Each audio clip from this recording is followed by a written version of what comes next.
I designed a dip that cattle magazine called Brilliant. Oh, my golly, my husband read about you. He works over at Abbott. Abbott Slaughterhouse? Yeah, you heard of it? Well, I want to redesign it. I went there, but they wouldn't let me meet with them. But I have several ideas about how to make a new facility that'll be much more humane and efficient. Well, I guess you just have to meet my husband then. How wonderful that we bumped into each other. A door opened and I went through it. Yes, you did. And I held it.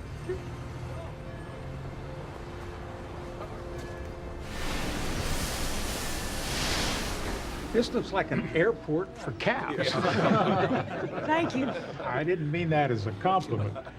And conveyor belts for cattle? Do you have any idea what the cost is on this? And you've got solid walls and floors? We have those slatted for a reason. It's cheaper. I'm sorry, Miss Grandin. It's clear you just don't have the experience to design something like this. The walls are solid, so the cattle won't be distracted by light or movement outside. They balk at unexpected things. I'm sure that's nice for the cattle, but the cost, Miss... How much money does it cost you to pay handlers to prod the cattle along and then hold them back when they stampede? Yeah.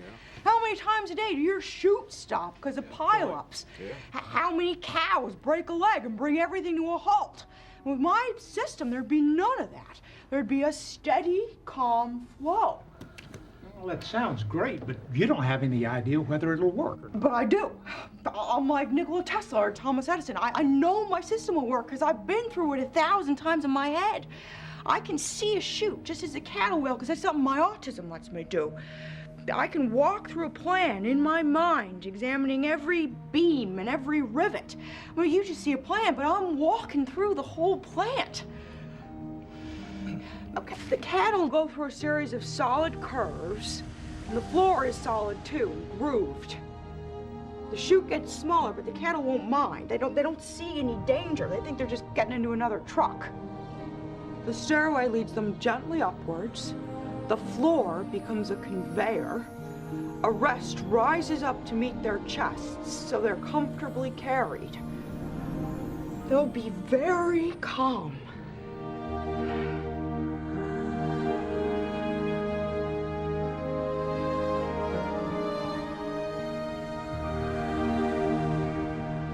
Nature is cruel, but we don't have to be.